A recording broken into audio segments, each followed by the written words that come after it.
So I will be reading from the book The Call of the Wild by Jack London.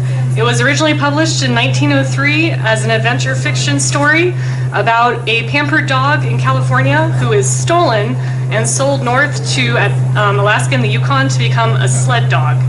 And it was originally banned in the 1920s and 30s for being too socialist, because through the course of the story, the dog learns to fight against other really vicious dogs and also to stand up against really cruel masters.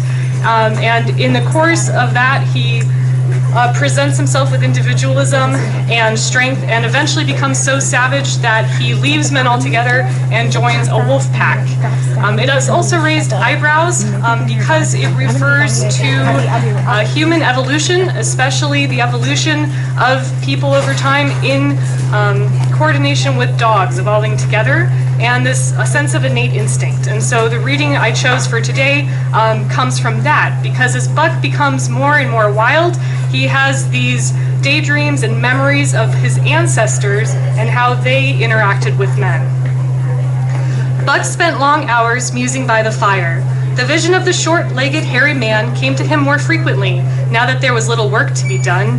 And often, blinking by the fire, Buck wandered with him in that other world which he remembered.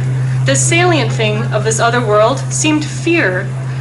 Through the forest they crept noiselessly, Buck at the hairy man's heels, and they were alert and vigilant, the pair of them, ears twitching and moving and nostrils quivering, for the man heard and smelled as keenly as Buck. And closely akin to the visions of the hairy man was the call, still sounding in the depths of the forest. It filled him with a great unrest and strange desires. It caused him to feel a vague, sweet gladness, and he was aware of wild yearnings and stirrings, for he knew not what. Something, he pursued the call into the forest, looking for it as though a tangible thing, barking softly or defiantly as the mood might dictate. He would thrust his nose into the cool wood moss or into the black soil where long grasses grew, and snort with joy at the fat earth smells. Or he would crouch for hours, as if in concealment, behind fungus-covered trunks of fallen trees, wide-eyed and wide-eared to all that moved and sounded about him.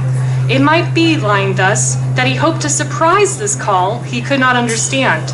But he did not know why he did these various things. He was impelled to do them, and did not reason about them at all. Irresistible impulses seized him. He would be lying in camp, dozing lazily in the heat of day, when suddenly his head would lift and his ears cock up, intent and listening, and he would spring to his feet and dash away, and on for hours through the forest aisles and across the open spaces. He loved to run down dry watercourses and to creep and spy upon the bird life in the woods.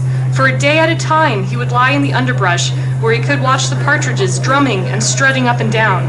But especially, he loved to run in the dim twilight of the summer midnights, listening to the subdued and sleepy murmurs of the forest, reading signs and sounds as man may read a book, and seeking for the mysterious something that called, waking or sleeping, at all times for him to come. Thank you.